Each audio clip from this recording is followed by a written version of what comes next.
Hello, YouTube. I am Super Ultra Instant Rose King Cody.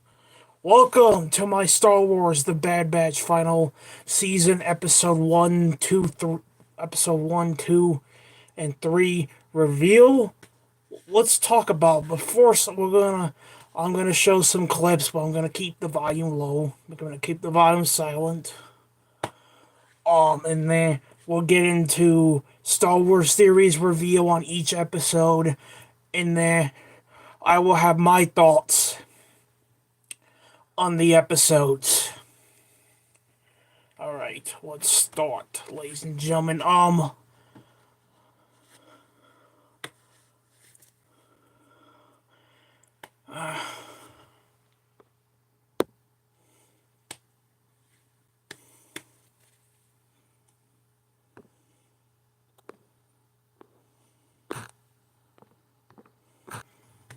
right, let's start.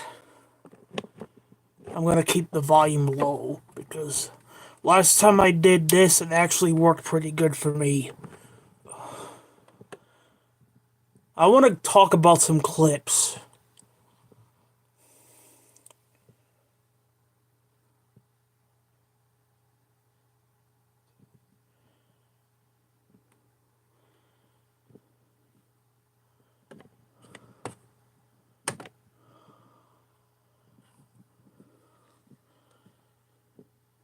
I swear, every time there has to be ads.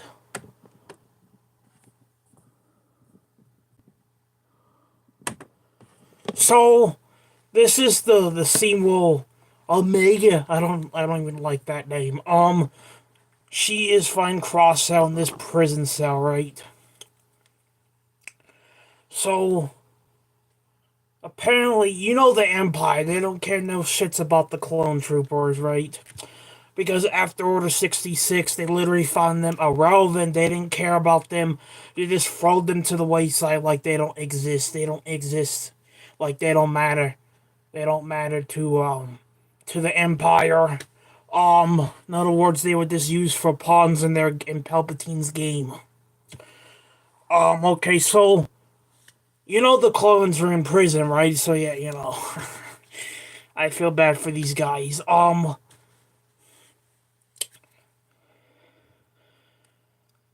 So Omega finds Cross Cell in this prison cell and tries to tell him, you know what, we have to escape.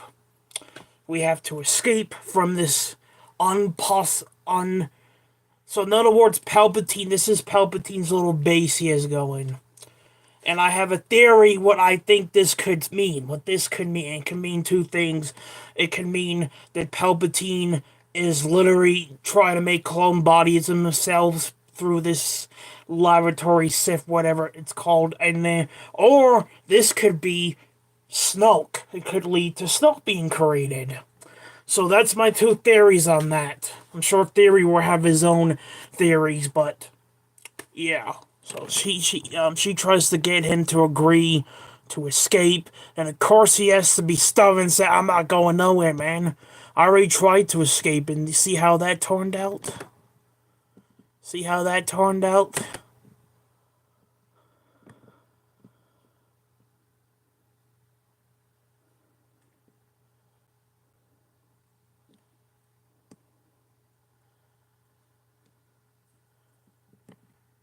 In other words, he was given up. So that's a scene I have to talk about.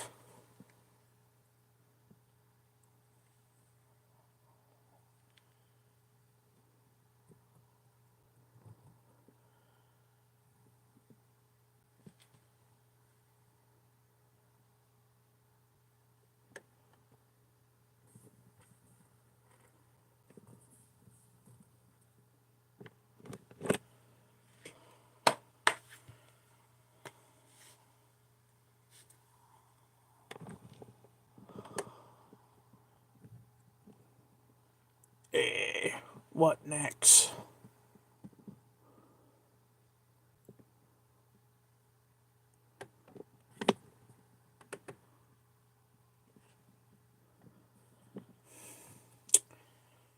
Fucking ads.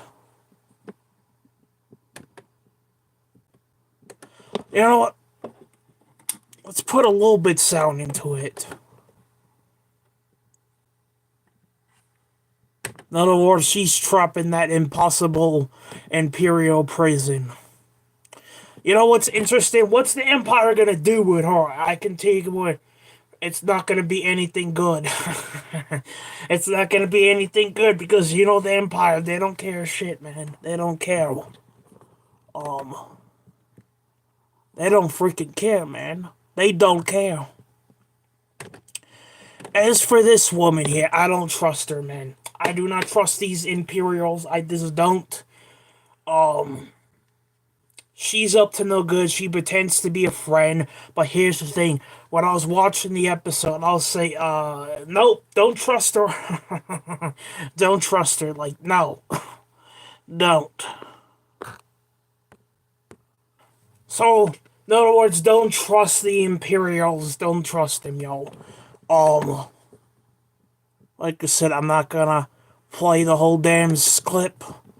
Of course, these clone troopers, right? They literally are prisoners of their own. They're prisoners of their own. In other words, Palpatine had no use for the Imperial officers. He has no use for them. No use at all. Palpatine does not care shit.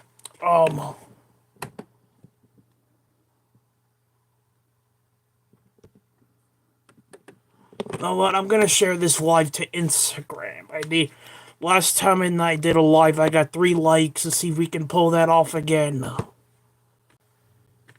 Alright, so let's get back to this. So here, the Empire just, they don't care about the clones anymore. They don't care, man. In other words, after Order 66, you know what? They literally say, you know what? You served your purpose, you're done. Goodbye. Whatever. They don't care. The Empire does not care about the clone troopers. They don't care shit. The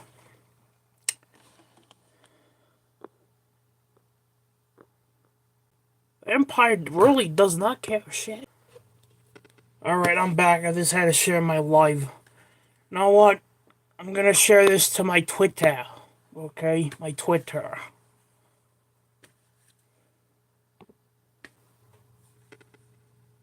Alright, that's taken care of.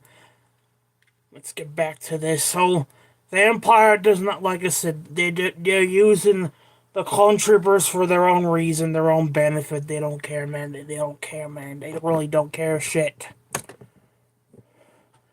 Why do I have a feeling the drug they're putting into them, why do I have a feeling that drug is literally weakening them and shortening their lifespan? Why do I have a feeling that drug they're putting into them is not only weaken them, but at the same time shorten their lifespan?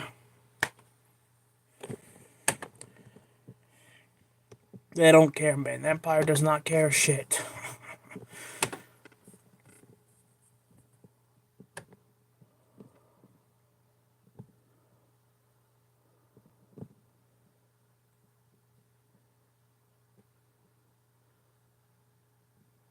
Dude.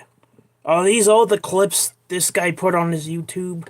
Bro, how do these guys get away with this shit? Like, bro, if I tried to upload a Star Wars clip from a show, I'll probably get copyrighted. So, dude, why do these guys get away with it? I have no idea. Like, dude, why? Why do they get away with it and I don't? Who knows?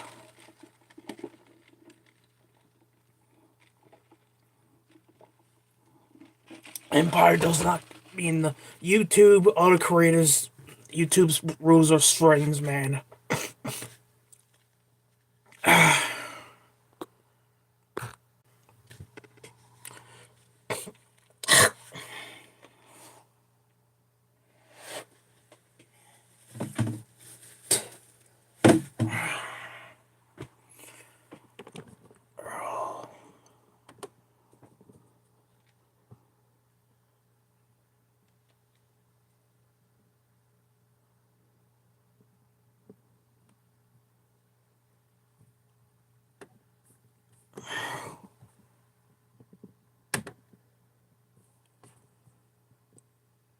I want to talk about. Hold on, let me go back, bro. I want to talk about this scene because I have to say, bro, this scene was good. Palpatine, bro. Of course, there has to be ads, man, because ads have to exist, doesn't it? Wait, no, wait, dude. Let's put a little bit sound into it.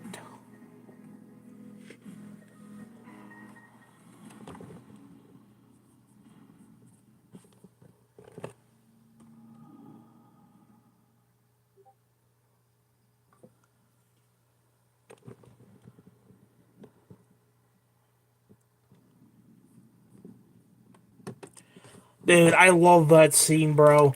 You know, even though episode 1 and 2 were good, I have to say, episode 3 of the Bad Batch of season, the final season, was my favorite episode, bro. Dude, this is the way Palpatine comes in, bro. Like, you know, he's the leader of the Sith, right? He is this one of the strongest Sith lords in Star Wars. And this the way he shows up, like, you know, everybody in the galaxy fears Palpatine. But dude, the way he comes in is freaking cool, man. And I also hear the Darth Vader's supposed to be in the final season, which is awesome. I wonder what episode he's gonna come in. You know, also I like those guys, man. I like those troopers, man. They're pretty cool. Look, what do you call those troopers? I don't know what you call them, but dude, those troopers are cool, man. I would like to have an action figure of that. I really would. And it's freaking cool, those troopers, bro.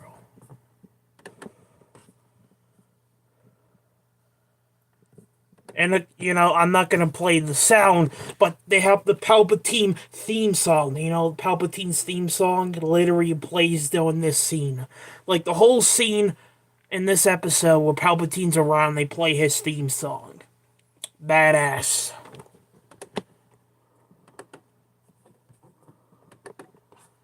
And, of course, his Royal Guards, man. I love those dudes. I actually have a action figure of those. Palpatine walking down, bro.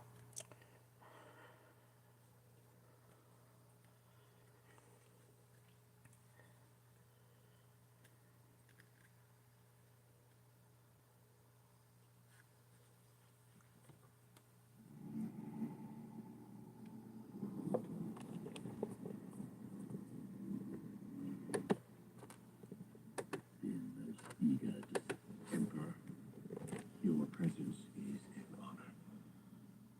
I have been most eager to see the progress you have made, Doctor.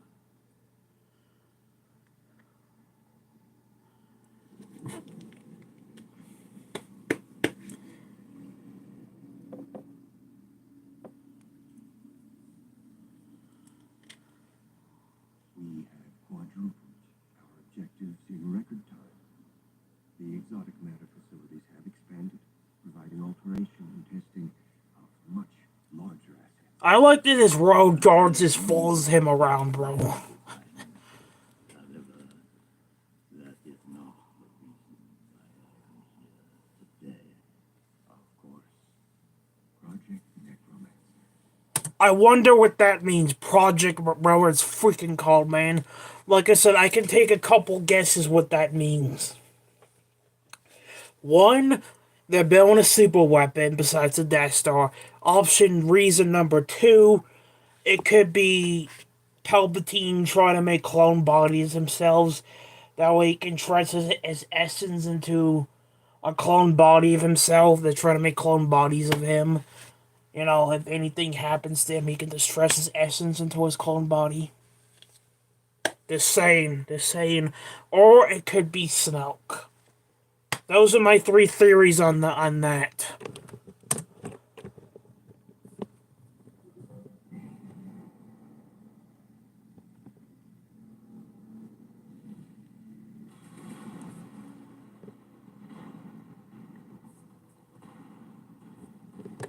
Well, that was very impressive.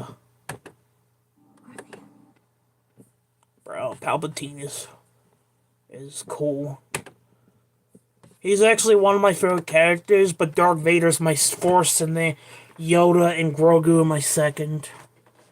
My third is Luke Skywalker, and then my fourth is Palpatine, and then the others will follow.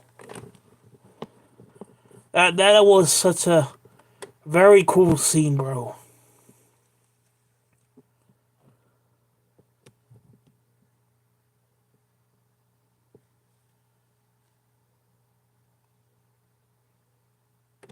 Palpatine's secret.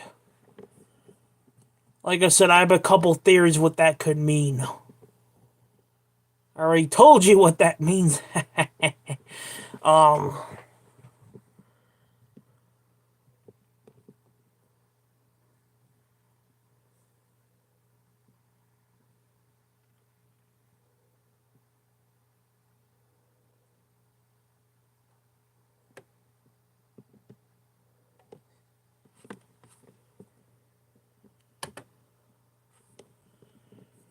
Right now,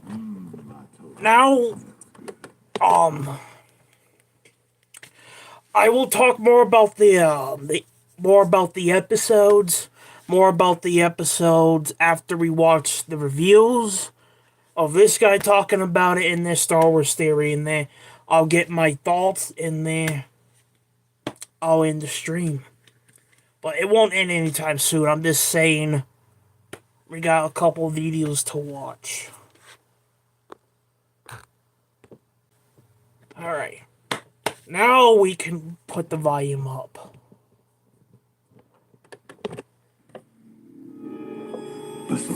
Fucking ads. Hey guys, this is Justin. Hello and welcome to another video. So we are going to be talking about episode 3 of the new Bad Batch season. There will be full spoilers, so if you haven't watched it yet, you may want to, but I think this is In other words, don't watch this reveal unless you want to get spoiled, or if you want to get spoiled and watch my reveal, that is fine.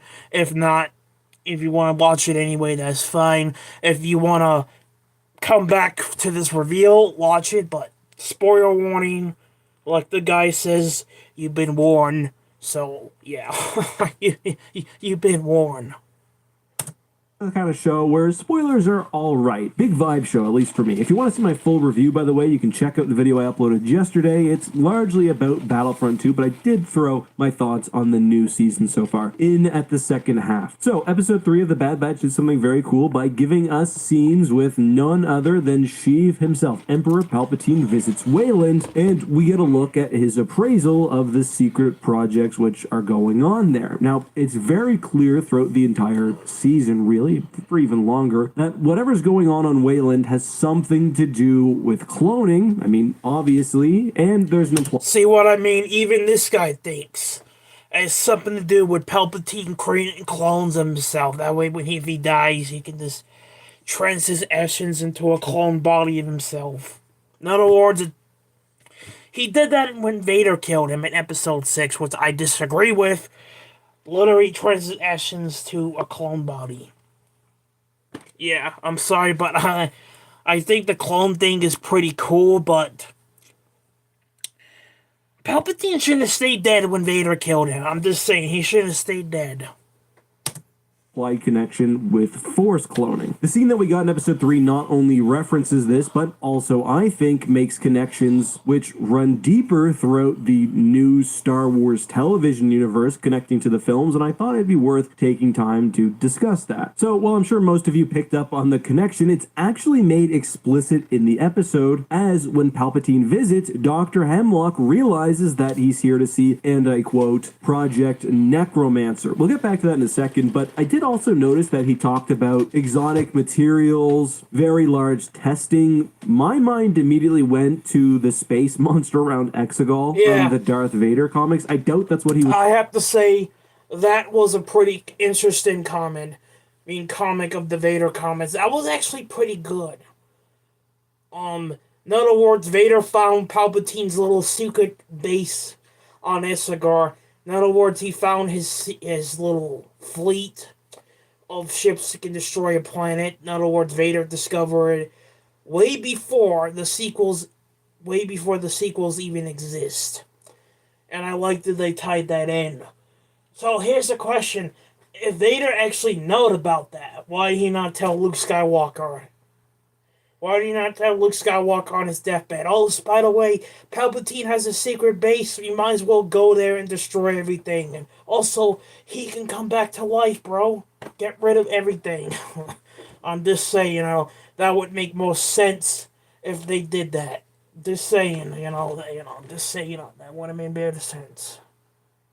Was referring to, but Palpatine is up to a bunch of really foul shit at this point. Anyway, Project Necromancer is an attempt to clone the body of a presumably living being, although perhaps not living, giving the name, while maintaining the M count, which we have to assume refers to midi-chlorian count, i.e. you take a clone and it has the same force potential as the original being. Palpatine. This is something that we've not seen very much in Star Wars canon, and even in Legends was quite rare. Force-sensitive clones did happen. Obviously, we have Starkiller, we have Jorah Sabayoth, but more often than not, the Force itself could actually drive clones insane, which is why they were often grown around Isalamiri, for example. Force sensitivity and cloning just didn't generally mix very well. What's interesting, however, is that this isn't actually the first mention of Project Necromancer, not even within the new Star Wars TV cinematic universe. That came in the second to last episode of The Mandalorian Season 3, probably my favorite of the season, in the scene where we have the various members of the different Imperial splinter factions planning for the future. Anyway, in Chapter 23 of The Mandalorian, Pellaeon says Grand Admiral Thrawn's return will herald in the reemergence of our military and provide Commandant Hux enough time to deliver on Project Necromancer. Now, what's interesting to me is that I actually get a different idea of what Project Necromancer could be when that quote is taken in isolation, but I do think there's explanations for that. And my first thought, I will admit, was would Captain Pellaeon really want the Emperor to be back? But then I realized in my head I'm thinking of the Legends Captain Pellaeon. We really know nothing of his canon counterpart. I think it's also very possible that even the Empire itself doesn't really realize what Project Necromancer is, only that it will usher in a new age to the Empire or help secure its future. It could be that Palpatine knows the true nature of Project Necromancer, i.e., and I'm just assuming this is what it is,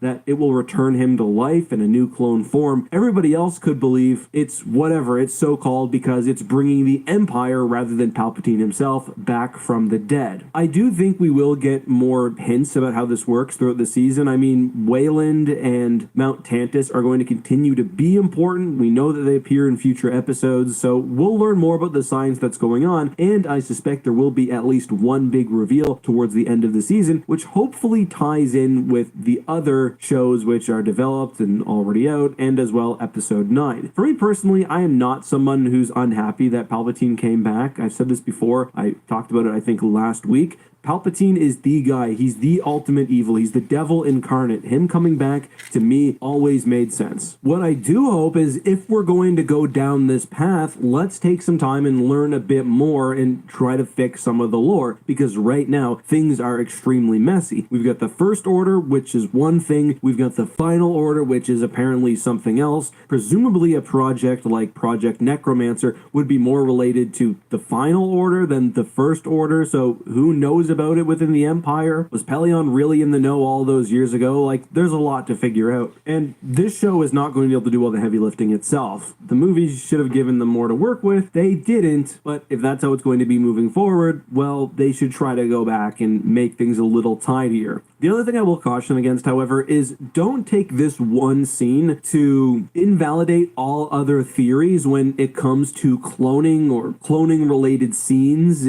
in prior shows and books, whatever else. The thing that I'm thinking most of is The Mandalorian Season 2, when they discover that cloning facility. It was in one of Moff Gideon's labs, and combined with the general interest in Grogu, everyone was assuming that it was related to Palpatine and that Gideon was playing a role in that. I think that would still be a mistaken bit of interpretation. I think Gideon was trying to make the most powerful version of himself, both in clones and in his original body. So I'm going to say, well, I do think this connection to the sequels in episode 9 exists. That's not the sole interpretation for every scene we've had so far. Just generally, the idea of what happens after Palpatine has changed pretty dramatically since the beginning of the new Star Wars canon. The idea of Palpatine returning was always there. Like, how do you kill the devil by throwing him down a shaft? Will he return? That was always a question that even I think the worst writers left open. I think back, speaking of worst writing, to the original Aftermath trilogy. That introduced a lot of the concepts which would define the new expanded universe and the new canon generally. In that trilogy, alongside games like Star Wars Battlefront 2, we learn about the contingency. Now, don't confuse the contingency with Project Necromancer, although they are similar. The contingency, which had several parts, including Operation Cinder, wanted to see the galaxy and especially the Empire so it could be rebuilt in the unknown regions as the First Order. Now, how did the Final Order play into this? Is that what's different between Operation Cinder and the Contingency and Project Necromancer? I don't know. I hope at some point we'll get it clarified. But I mean, there are even other projects with similar sounding names of Rebirth and Survival. Star Wars Battlefront 2 and other sources also give us Project Resurrection. That, however, is not related to Palpatine himself and instead is the project which saw the birth of the First Order's military arm, including the kidnapping and conscription of stormtroopers as well as new ship production. Project Resurrection was the order specifically behind, for example, the kidnapping of Lando's daughter. But that's all I have for today. I hope you enjoyed this breakdown of why I think that scene from The Bad Batch Season 3, Episode 3 is even more important than you may realize. It's got vast connections, including named connections to the rest of the new Star Wars TV cinematic universe, and it ties in, like it or not, to Star Wars Episode 9.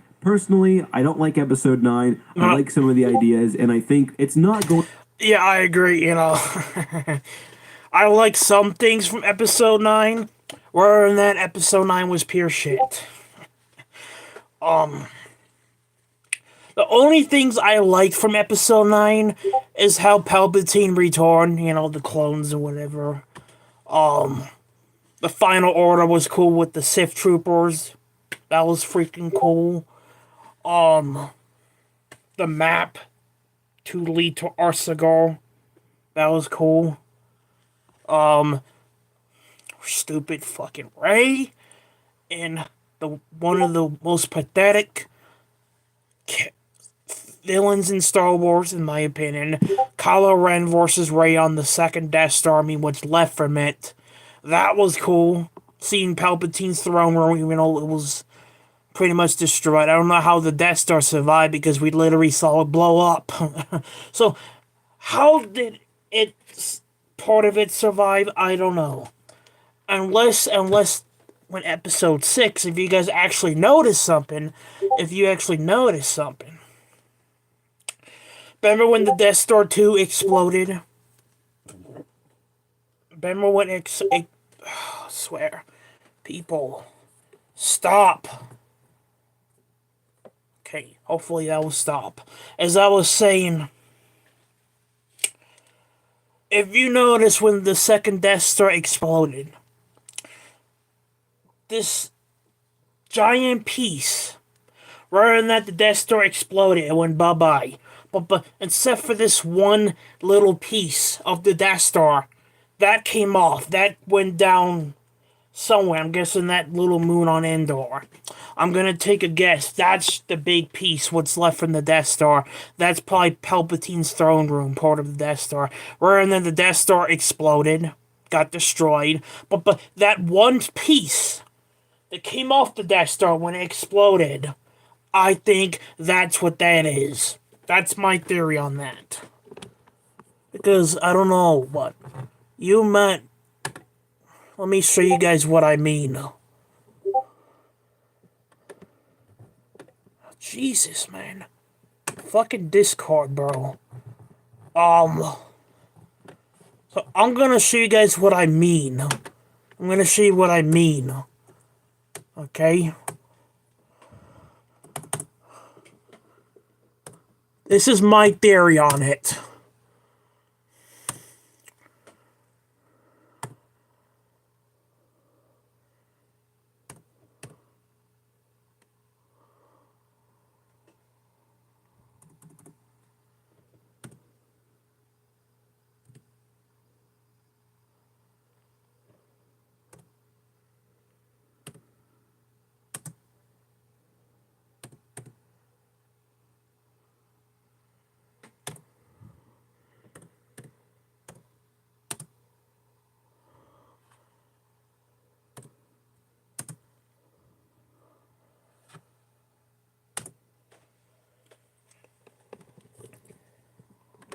This is my theory on it. See what I mean?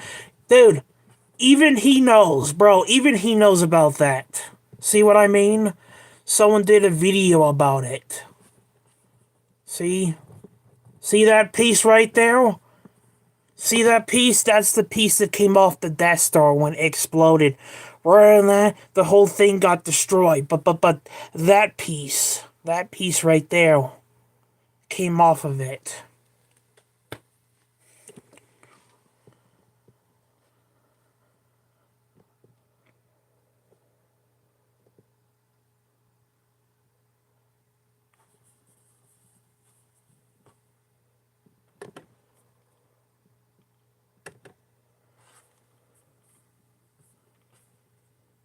We're gonna have to do a video talking about that, but that's my theory on that. Even that guy did a video about it a couple years ago.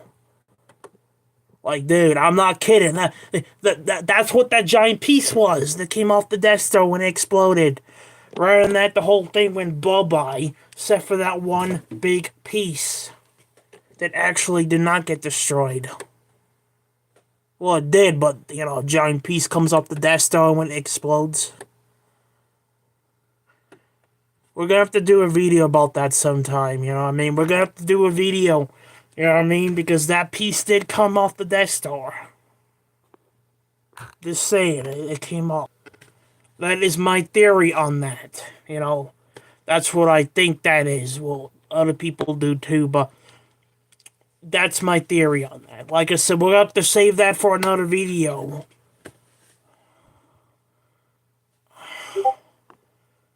Seriously, man. People ever stop talking on Discord? Alright, now for Star Wars Theories reveals.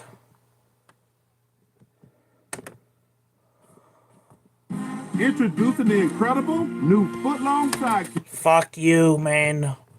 I wish ads did not exist. Like, dude, shut up. The Bad Batch sets up Snoke. You know what? Let's throw that video near the end of the stream. Did you know most dish soaps don't remove all the grease? God, man, I wish ads did not Dawn exist. Platinum. It removes 99% of grease and food residue. That's why Yeah, Dawn dude, is who trusted cares to a save shit? wildlife affected by oil. Dawn Platinum cleans to the squeak. We would be honored if you would join us.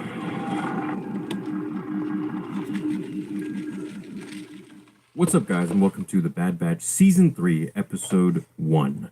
Now, right off the bat, this was a super dark and gritty episode, had a very dark undertone, and we really got to see more of not just Omega and Crosshair and their dynamic and their character evolution, but also much more of the Empire and just what they're doing. I particularly found this episode interesting for the M-count testing, where they would have the blood of the clones put into vials, and then they would drop what I assume is Palpatine's blood sample, and to see if his midichlorians would bind to the See what I mean? It says Palpatine's clones.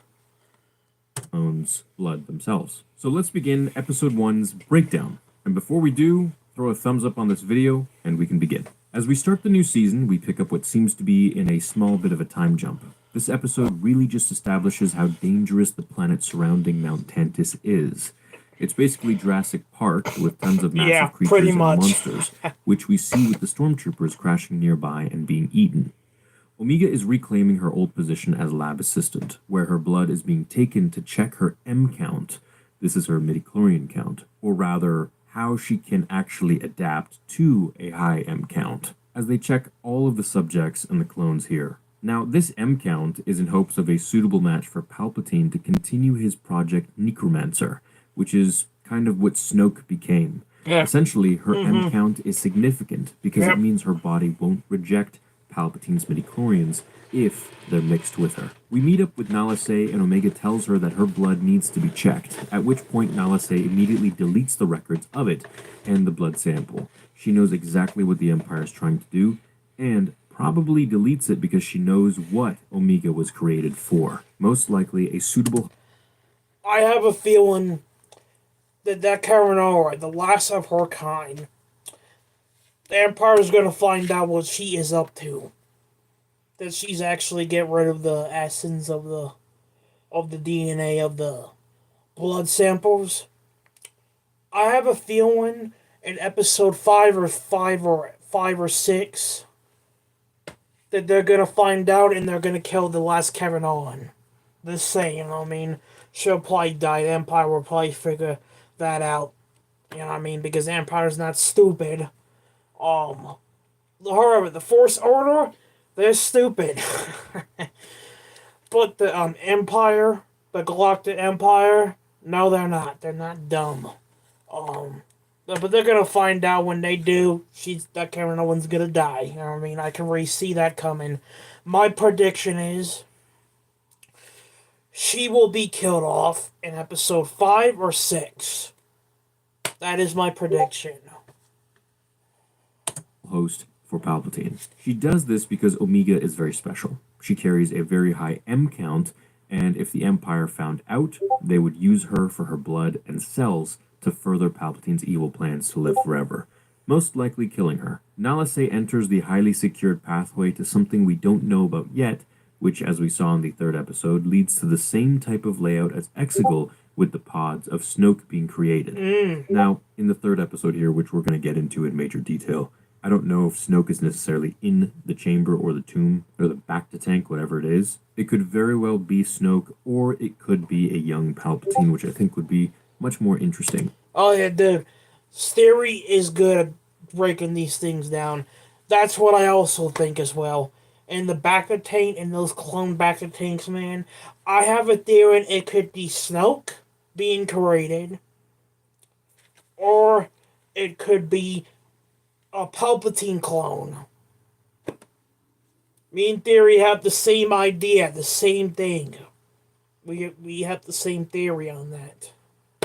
Bro, we're gonna do some Star Wars videos on here more because I want to do, these Star Wars videos, these what ifs, these lore videos. Theory has a lot of good ones. There's other YouTubers that have a what if Star Wars. You know what I mean? They have a lot of good Star Wars videos. So expect me to do some reactions to those as well in a live stream, bro. This is gonna be awesome. I'm gonna enjoy doing more on YouTube. Awesome. Omega makes friends with one of the hounds that guard the that perimeter little of the animal Maltankus. thing. She feeds her some snacks, illegally of course, and the hound will help them Illegally. later on in the end, befriending them. You can kind of see this coming. Omega goes to the cells of the clones and sees them like prisoners in there. It's really a dark environment. Like, the Empire just does not take good care of the clones at all. They're really expendable, which is the opposite of what Plo Koon told them. She speaks to Crosshair at his cell, and the two have a back and forth about planning an escape. He says that he's tired, and that she should forget about him. We basically see their polarity. Crosshair has lost hope. He's pessimistic, cynical, whereas Omega is super optimistic. She trusts everyone and finds the good in everyone. I would say both aren't ideal. You need someone in the middle, someone maybe like Hunter. Now, I feel like Omega hasn't been tainted and jaded by the realities of the world and bad people over and over again like Crosshair has. So she's much more positive, much more naive, and that's just her nature as well. During the exchange, we notice Crosshair's hands are trembling, so he's no longer got his abilities of a steady hand. This affects his aim and sniper shot, of course. He's a very broken man, and he needs to find his way again. Omega marks the wall, just like Rey did in The Force Awakens. Now, I saw some members in the chat during the live stream of the watch party saying that she is going to fall in love with Palpatine's clone, and that they'll have Rey. Yeah, it's not a bad theory, but probably unlikely. Not much else happened. Oh, you can't. No, let's not start that. No, don't even mention the word Rey. I don't want to hear that name. That character has literally ruined Star Wars. Not this Rey, but Bo-Katan, bro. I'm not gonna get into that. Man, I already did a live stream talking about that. I am not gonna. Dude, please don't say the R word. Please don't say Rey. Don't say Rey. Do not say Rey. I don't want to fucking hear that shit, man. Rey is the downfall of Star Wars. Just like Kathleen Kennedy is. Like, dude, who cares a shit about Ray? Dude, who cares? Dude, let's not bring Ray into this, bro. Like, dude, anytime someone mentions Ray, dude, I literally say, oh, don't, dude, don't even say that name. She is the death of Star Wars. Just like Kathleen Kennedy is the destroyer of Star Wars, but at the same time, Ray is Star Wars' end, just like Kathleen Kennedy. Don't even get me started with that, man. I already did a whole video talking about what Disney has done to the Star Wars and all this bullshit. This is not that video for that. But yeah, don't, dude. Please don't say the R word. Don't say Ray. Don't. Happens other than the Groundhog Day events that just keep transpiring. She Groundhog continues to Day. assist the medics, and Nalase continues to delete her blood draws to avoid the Empire from knowing the truth about Omega, of which she herself doesn't even know. Omega goes over more escape plans with Crosshair, and he gets really annoyed, saying that she needs to just stick to the mission objective, which is to escape. And she needs to do that by leaving him alone, leaving the Hound behind, and just focusing on the one mission, which is to save herself. He says that if he were in her position, he would leave her behind as well. Nah. And she just couldn't believe it. Ha. Omega is very naive, Ha. very good-natured, and very pure-hearted. She said, Dude, I can literally see him doing that, Crosshair. Leaving her behind, bro. You know what I mean? I would do the same thing if I'm trying to save myself, bro. I would leave literally her behind, or, anyone behind just to save my ass, bro. Screw that, I would think the same way as Crosshair here, man. I would just, you know what, freak everybody else. I am leaving. I don't care shit. See you when I see you. says, "No way, you're my brother. You wouldn't." And he says that he's Yes. not them, meaning he's not his brothers. Still, of course, showing the hatred that he has for them and the fact that he is not like them. He says that he belongs in here. And this to me kind of is like when Vader told Luke, "It is too late for me, my son." So it's almost like he kind of accepts that he isn't really the greatest person and maybe belongs in this place. This is like his karma or what he deserves Bad now karma, at this point. yeah, his Where she fate, turns around and pretty says, much. "No one belongs in here." And once again, it shows how kind and humane and pure-hearted she really is. That even after everything Crosshair has done, he doesn't belong here. As seen on her bedroom wall, a lot of time has passed. 125 days already, or more than 4 months. Hemlock leaves the high security room and says if the M count cannot meet or exceed the specimen, meaning Palpatine's, midichlorian count, then all will fail. So this means that they need to find a host that can handle his level of midichlorians and power. I guess kind of like what they were trying to do with Grogu. She cleans the wound of the Hound heals, the droid wants to terminate it anyways, and so Omega takes control, sets the Hound free, and destroys the droid. Kind of the same way Obi-Wan destroyed the Magna Guards in Episode 3 by dropping the massive weight on them. Sort of in the same position, and then taking out their heads. Hemlock punishes her by threatening to hurt Crosshair, so she's kind of stuck now. She's given back her stuffed animal that was taken away earlier from Emery, who starts to show signs of care for Omega, and we're starting to see that she's getting a little soft. The episode ends with Omega hearing the Hound in the forest, now free. So I thought this episode was super dark. It provided a very clear understanding of how evil the Empire is when it comes to using clones as experiments, all for the Emperor's needs. Omega showed us she's still very hopeful and naive, oftentimes overly trusting. And Crosshair is just broken and not who he used to be, somewhat soft now, so hopefully he regains his image and finds his strength again, which I'm sure Omega will help him do. Hemlock advances his race to find the perfect candidate that responds well to midichlorian-filled blood, so that Palpatine can, live forever. Alright, on to episode 2.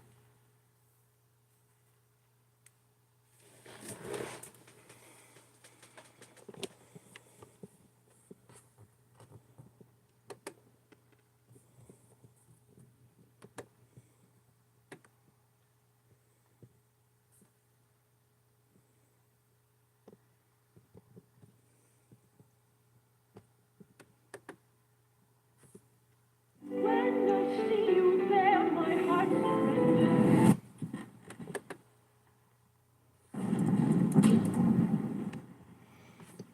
goes out. Anyways, We would be honored if you would join us.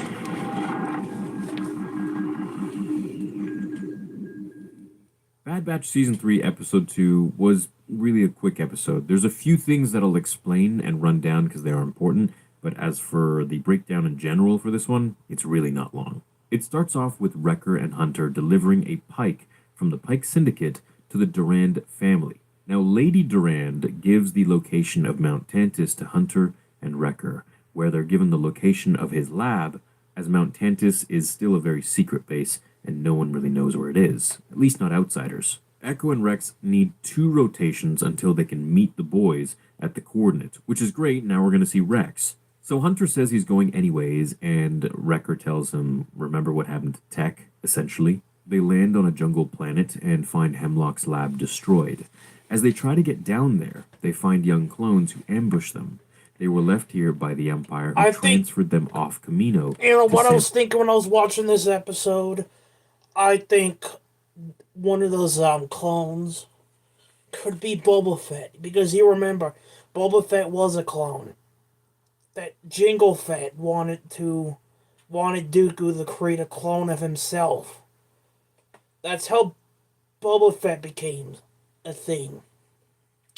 So I have a theory that one of those kids, I think this kid here, is the young Boba Fett. That's just my theory on that. I could be right or I could be wrong on that. Sample their blood. The Empire was testing to see their M count in hopes of a suitable host for Palpatine. They get attacked by slithervines that the Empire created as some sort of experiment, which is why they abandoned the lab after it got out of control. They meet up at their cave, and one of the voices is played by Daniel Logan, who played Little Boba Fett in Episode 2, Attack of the Clones, with Jango Fett, my personal favorite bounty hunter. They head to the lab where there's a control room, told to them by the little clones, with a control panel that still gets a signal out there, but there's no power. So they go to jumpstart the power. They get in and dodge a ton of slithervines, which kind of have a massive aliens vibe to them. They all get out of there, and Hunter goes over Hemlock's data that they retrieved, where they get some more leads on Mount Tantis. But first, they decide to drop the 3 off with Fat Mace Windu on that tropical island. Mace Windu granted the rank of sushi master. I remember when he made that joke. He tells them that they can make their own path and be something other than a soldier. So, the end of the episode here, and again, it's a bit of a filler, sure, but it does double down on the autonomy of the clones and that they can choose their own lives instead of being brainwashed, expendable clones like the Empire wanted them to be. Also, we get the mention of Fat Mace, and Rex is returning soon.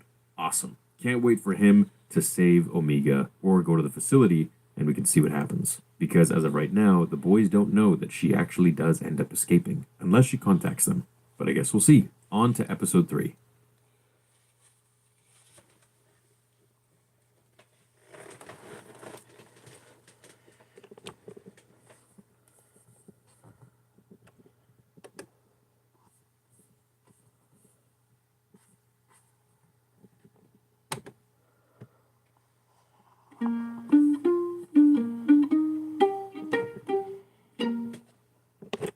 Who cleans this best? Tide. Get 3 times the cleaning power when you switch to Tide. What's up, guys? Welcome to the Bad Batch Season 3, Episode 3. I honestly feel like Episode 3 is kind of like what should have been the premiere episode of the whole season. The first episode. I agree. A ton of stuff happened in this one, and I'm going to explain a lot of things that I found to be really interesting, with leaving out a lot of the stuff that we don't really need to worry about. So let's get right to it. We're back on Mount Tantis. Omega is greeted by Emery, where she fulfills her role as lab assistant once again. Omega notices a ton of clone commando troopers around and finds it to be a bit weird. So Nala Se deletes the blood sample taken by Emery once again to protect Omega, as Hemlock tells her an unexpected guest is coming, and this, of course, is Palpatine. Nala Se warns Omega of her blood being tested and how she'll be in grave danger if it is, imploring her to escape, to retrieve her datapad, and to use it to get out of there. Doing so, her blood sample is in the machine to be mixed with midichlorian-rich blood eventually. When we switch scenes to Palpatine arriving, his royal red guards escorting him with the doctor, who tells him that they have quadrupled their efficacy and experimenting exotic matter facilities to test much larger assets. I think this could be for things like potentially the Zillo Beast and other larger creatures that Palpatine wants to experiment with for different reasons. They enter the highly secured room with red shields. As Omega continues her escape, she goes to Crosshair's cell and tells him to distract the stormtroopers.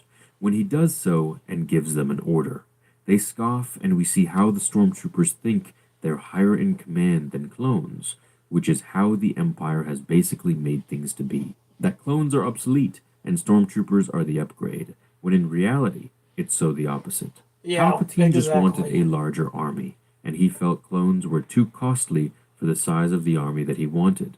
He wanted to make the galaxy fear his sheer size of police force, rather than having insanely well-trained soldiers like clones. Omega and Crosshair take out the guards after she opens the doors with Nala Se's datapad, escaping.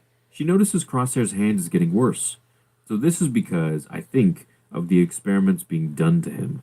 The midichlorians that they're probably pumping into his body and injecting into him to see what happens are actually making him sick. So it's like his body is rejecting them. So he could have some potential for force powers, but it's too early to tell. The room Palpatine enters, which we've all been waiting for here, is similar to the one on Exegol in Star Wars Episode 9, The Rise of Skywalker. Yeah. With the vats of specimens and test tubes, they're all in a circle, and then one larger one in the middle. As Palpatine walks up to it, opens it, and smirks. Now, during the watch party, I thought, and everyone thought, that this is Snoke's body. But look, what I really hope it is a young Palpatine Yeah. body, as Snoke is still about 50 plus years away from happening Yeah. in the sequel trilogy. Yeah. We have tons of time to explore and explain why the perfect M-count clone body wasn't found or used by Palpatine, resulting in his less than capable clone body that we saw in Episode 9, Rise of Skywalker. Omega and Crosshair are stopped by Emery when they finally stun her and continue to escape. So Palpatine explains that this facility, as he's walking out with Dr. Hemlock, needs to remain hidden and secure. He says that many in the galaxy and You know what I would have done instead? I wanted to shot her. even here in the facility would consider Dr. Hemlock's work an abomination. Now, in the Episode 9 Rise of Skywalker novel, Snoke is explained as, you guessed it, an abomination. Check this out. The heretics of the Sith Eternal toiled, splicing genes, bolstering tissue, creating unnatural abominations, in the hope that one of these strandcasts would succeed and become a worthy receptacle. So right there we can see that Snoke was indeed referred to as some sort of a abomination, just like Palpatine is explaining here. So Palpatine leaves the base, and Dr. Hemlock is immediately told that Omega and Crosshair have escaped. Emery rats them out and tells Hemlock that Omega has someone's datapad to help them get out of there. So of course the Doctor assumes that Nala Se helped Omega escape, and they sound the alarms to capture the fugitives. Now at this point, Hemlock doesn't know the truth about Omega's blood sample, which we're going to see in just a few minutes, that it's exactly what he's looking for. And this is why I think that the Bad Batch probably, they either hide Omega really well, or she perishes, or they ruin Palpatine's plans for the perfect host somehow, which is why he's left with the messed up body that he has in Episode 9. Yeah. Omega and Crosshair fight off the clone troopers in the forest as she tries to rappel up one of the Imperial ships floating overhead, when the Hound that she befriended saves the day, which I guess we all could have expected. This allows her to get aboard. Crosshair has trouble aiming, so he ends up just punching out the troopers in hand-to-hand combat. They take over the ship, and they get out of there as they're being shot down. When Omega's blood test finally goes through, and Emery sees it shows positive as a candidate for Palpatine's midichlorians without sustaining any degradation, Hemlock is finally informed and calls off his troops, saying that she must not be killed. Omega and Crosshair use this moment to jump to lightspeed. Hemlock is annoyed but calls it a small setback, saying that he has the full resources of the Empire at his disposal, meaning, I think, Vader and every bounty hunter. So this means, we could get Asajj Ventress, Vader coming into play to find them. All bounty hunters like Boba Fett, Cad Bane. Yeah. Heck, maybe they'll bring Dengar into this, or Bosk, and Fennec Shand. Now, why I say Asajj Ventress, even though she's supposed to be dead at this point, according to... Yeah, they really screwed up that, didn't they? Bounty Mega Roll. 4 rolls in 1.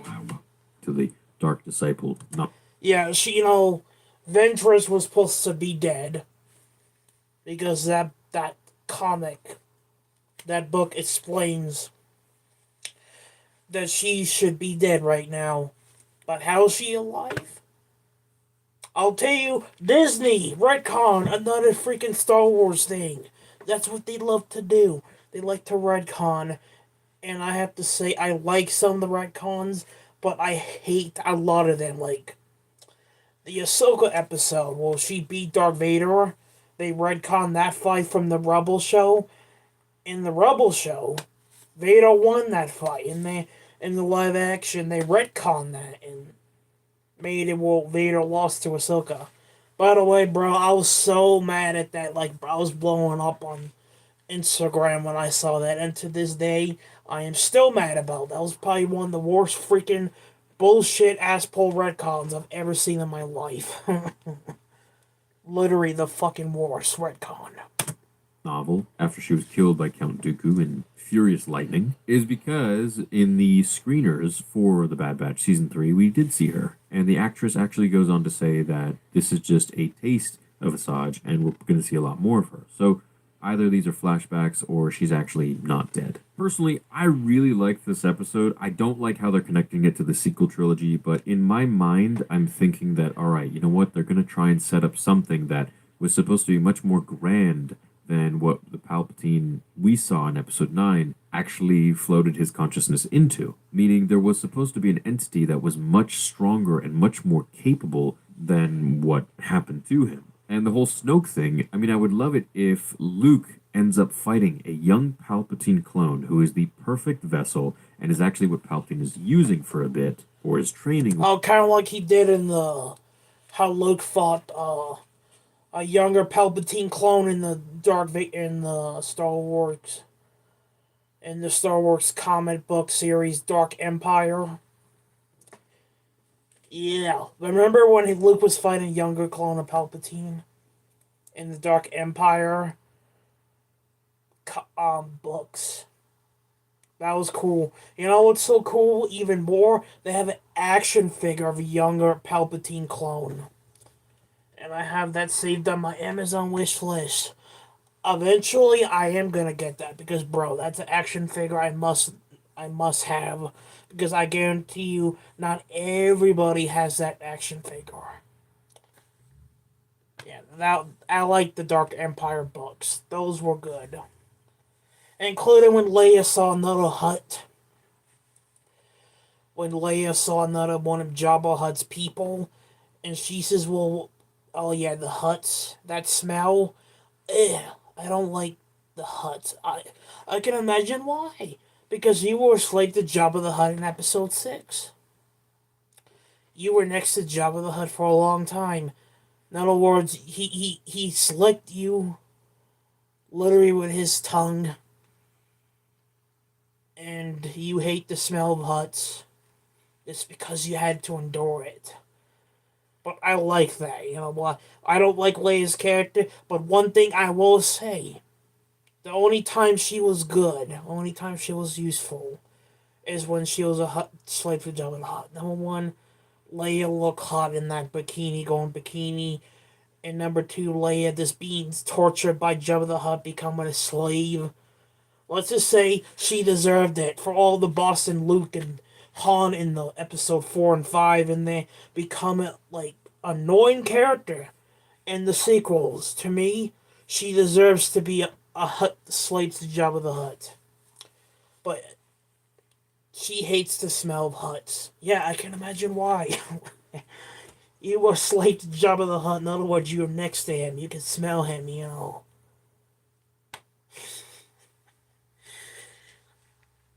That was very interesting, man. Or whatever, all in the hopes of eventually transferring his essence into this being when Luke ends up fighting and killing him, or something happens to him. Maybe the Bad Batch, maybe Vader, maybe I don't know. Who knows what they're gonna write? But I think it would make a lot of sense if they eventually have Luke fighting this young Palpatine, kind of like a Joruus Sabaoth from Heir to the Empire, but just switching it up and taking inspiration from Heir to the Empire and changing things around. Oh, yeah, So I Heir want to them the to go into Empire, the whole okay. cloning thing with Snoke and In all other that. words, Dark No, not necessarily. Empire. I don't like the sequel trilogy. In fact, I think it really ruined a lot of things. Yeah, it but did. that is the direction they're going. You're not wrong, Theory. You're not wrong, man. You are not wrong. You know, it did destroy. It did destroy Star Wars. You know what else destroyed Star Wars? Rey, Bo-Katan, these other characters that we should not be that we don't care about. And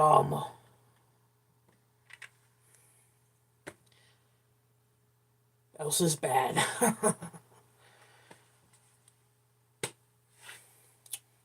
Oh, the sequels. The sequels, man. The sequels.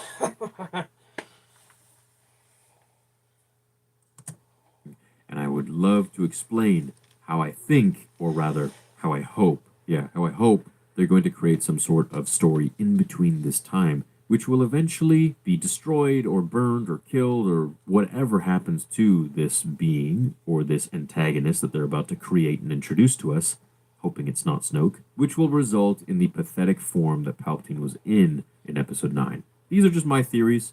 I hope they come true. I'm looking forward to the next watch party with you guys next week. And until then, I'll be reading your theories down below in the comments. Find me on Instagram at Star Wars Theory. And of course, check out my website at theorysabers.com. Hope you all have a great day, and may the Force be with you always.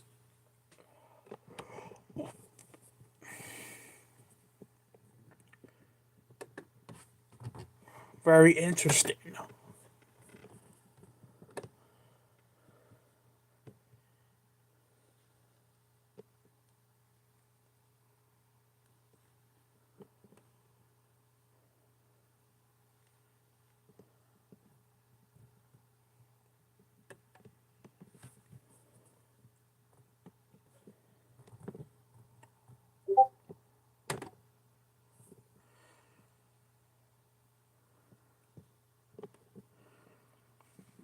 Downy makes clothes softer, fresher, and better. We breathe life into your laundry. We would be honored if you would join us. They're, of course, connecting it to the sequel trilogy, and how I put that two and two together. Two things. When we enter the room, when Palpatine enters the room, it's the same layout as Exegol. You got the thing in the middle, then you got all the pods around. It's literally the same exact setup as Exegol. There's one thing that a lot of people might not get, and it's when he says abomination. So you creating abominations that a lot of people wouldn't, even on the inside, they wouldn't be too proud about or whatever. This is the same exact word that we used in the Episode 9 Rise of Skywalker novelization. When they were discussing Snoke, they were saying that he was sliced genes, and they created an abomination. So they were looking at Snoke in the thing. So they probably need to harness Omega or M count, and then they're probably going to put it into Snoke. That's annoying. I thought there could be some sort, but like, are you really surprised? You know, like, what else do they get? Yeah. Wow, that sucks, dude. Dude, I can say, theory's a little What do you guys think disappointing, of them connecting to the sequels? I mean, hey, we're along for the ride either way, but He early doesn't. predictions He after doesn't. seeing 3 episodes. he This doesn't all like leads that. to Exegol. Palpatine's Project Necromancer is about him surviving and cheating death by transferring his essence into another body. What they saw in the tank is Snoke. They said the word Palpatine said, "You're making an abomination." In the Rise of Skywalker novel, they said there's an abomination that is Snoke. He was spliced genes. They used gene splicing, and created an abomination. And so that's Snoke. Snoke is a bunch of different genes put together, and that's it. I wonder how Snow got the ability of the Force. I wonder how he got that.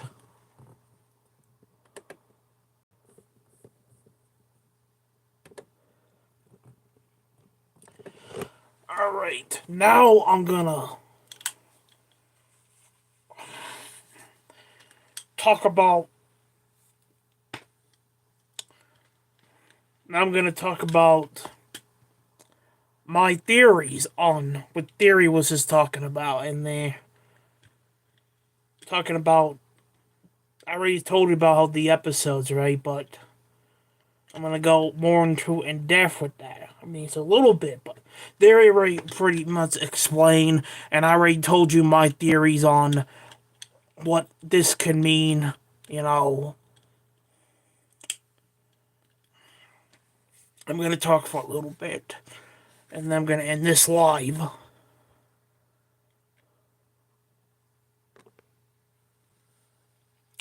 Episode 3 was probably my favorite episode, man.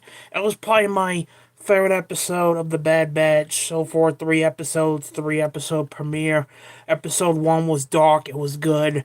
Episode 2 was alright. I give episode 2 5 out of 10. I give episode 3 easily 10 out of 10. And then episode 1, I literally ranked a 9 out of 10. But the theory on the clones, that Palpatine's using this DNA of the clones that he wants to create.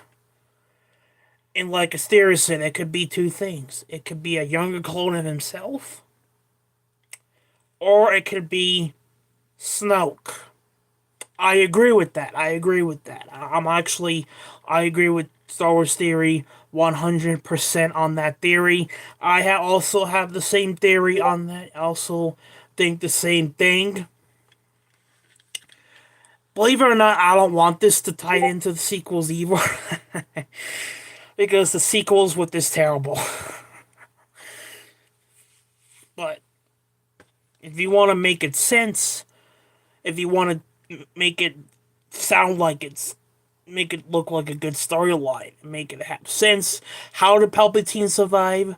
How, besides being in a clone body, how did he survive being thrown down the reactor of the second Death Star by Darth Vader? How did he survive? We don't know. Hopefully we'll get more information about that, because to be honest, when he came back in episode 9, I says, what? He died, man. He did, man. Vader picked him up and threw him down the reactor of the second Death Star, How is this guy still alive? In other words, Vader's redemption story of him bring balance to the Force, even though he did bring balance for a short time, to me, bringing Palpatine back was a bad decision. But I know why Disney did it. I know why they did. Because they know the sequels were bad. So they say, you know what, let's bring a villain back from the original trilogy. Let's bring Palpatine back to try to save this film. And to be honest, it did not save the film. It did not save it. If Palpatine would have killed Rey and Palpatine would have lived on, he can tie it into the next trilogy and find someone else to beat him. Maybe have Vader's Force Ghost come back for a short time and have Vader's Force Ghost be the one to defeat him. I'm just saying, have Vader finish the job that he started. That would make much more sense. Or have Luke defeat him. But Rey beating him was bullshit, because Rey is not as powerful as Palpatine. She's not even powerful than Darth Vader and Yoda, or even Luke Skywalker, and she beat Palpatine. Are you kidding me? I'm sorry to say, but that was an ass pull, bro. There's no way in hell she could beat Palpatine. But you know Disney. You know what they do. They have to focus on the female characters. It has to be the Disney woke movement. They have to focus on female characters and have them do everything, and then put the other characters aside, like the male characters, the important characters, put them aside. This is the female show. Female power! Yeah. A lot of people hated that film because of that and more. Rey should not have been the one to beat Palpatine. Like I said, I would have Palpatine kill Rey to go to the next trilogy, and then have Vader's Force Ghost come back for a short time, have him defeat him, finish the job, or have Vader's son do it. Have Luke Skywalker do it. But have Rey do it? I'm sorry to say, Disney, you know, you and your female agenda bullshit, I'm getting sick of it. And so is other people. So is other people. They're also getting sick of this female agenda nonsense. You're going to continue to lose money. You're going to continue to lose fans if you keep doing this female woke gender bullshit, Disney. But I liked episode 3. I like how it ties into episode, like, the clones, how Palpatine created clones. But I have that feeling, the clone they created for him, the perfect clone, just like in the Dark Empire, the Dark Empire books, they're probably gonna destroy that, and the only thing left for him is that messed up clone that he had used in Episode 9. So this new clone, the perfect clone for him to tries his essence into if he dies. I agree with Theory. They're probably going to destroy it. The Bad Batch or someone's going to destroy it, and then Palpatine will have to resort to that messed up clone body that he has in Episode 9. I agree with that. I think it's setting up that. Or it's Snoke. But, Episode 1 was good. I ranked it a 9 out of 10. Episode 2 was good. I ranked it a 5 out of 10. Episode 3, solid, good episode, 10 out of 10. Good episode. So far, good start to the final season of Star Wars The Bad Batch. Sadly to say, I can't believe this is going to be the final season. So how they're going to finish this in 15 episodes, I have no idea. To be honest, I want them to continue with this. Like Clone Wars had 7 seasons. I really wanted this to have 7 or 6 seasons, but we're not going to get... Because, you know, the animation Star Wars is going to end eventually. True, we have Tales of the Jedi Season 2 this year, which I'm looking for because Season 1 of the Tales of the Jedi was amazing. Definitely with those Dooku episodes on his backstory. That was freaking cool, man. I dig that. I like that. More backstories on a character we barely even know about. So, if we can get more backstories on a character we barely know about, like Yoda, for example, that would be cool, man. Expect me to do reveals for Tales of the Jedi when it comes out, because I want to do reveals for that as well. Sometime next week, I will have my reveal for Avatar, The Last Airbender live action series. I did not know Netflix did this. I thought they were going to take the same route as Disney Plus does. Release 1 or 2 episodes or 3 episodes during the premiere, and then release 1 episode every week. No. They actually uploaded all 8 episodes, even though the Avatar live action's only gonna have 8 episodes, but they actually uploaded all 8 episodes. So I'm only gonna do 1 episode at a time, and then I'll reveal and talk about it. So expect my first reveal of Avatar: The Last Airbender live action series, reveal number 1 of the first episode next week. And I'll do 1 episode at a time. I'm not going to do multiple, but I'll do 1 episode at a time, and then I'll reveal that next episode every week. Just like I'm going to do with the Bad Batch. At least if we have 2 episodes in one night, I'll come back and do it the next day or whatever. But as for Avatar, I'm going to do 1 episode reveal once a week because I want to take my time because it's a live action version of the anime. So I want to take my time watching that and then talk about it and reveal it. And the difference between the anime and the live action. I heard the live action is going to do some things the anime did, which I'm looking forward to, by the way. This has been my Star Wars The Bad Batch. Episode 1, Episode 2, and Episode 3 reveal. Once again, I give Episode 1 9 out of 10. I'll give Episode 2 a 5 out of 10. And episode 3, probably the best episode so far, a easy, solid 10 out of 10 rating. Thank you for coming by for my reveal for the Star Wars The Bad Batch. We're off to a good start. And I'll see you guys next week for my reveal on Star Wars The Bad Batch. Final season, episode 4 reveal next week, along with my reveal for the live action Avatar The Last Airbender reveal next week as well. And then more live streams are coming. Don't worry, the video game plans are going to start again. So thank you for coming by. Make sure to comment, like, and subscribe. It is your destiny.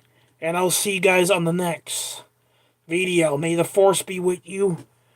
And take care of yourselves and each other. I'll see you on the next stream. And thank you for almost 300 subscribers. You guys have a good night or day. And I'll see you guys on the next live stream. And by the way, before I go, I'm going to be live on Instagram tomorrow doing my reveal. What I want to see from WWE Elimination Chamber. I want to do that on Instagram. So hopefully you guys will come by and watch my reveal. And my predictions for the Elimination Chamber will be tomorrow, Friday night, after SmackDown. And then Saturday night, Sunday night or Monday night, I will be on Twitch starting the third of the Fate series, Fate Stay Night Ultimate Blade Works. I'll see you guys then, and see you guys on the next. May the Force be with you, and have a good day.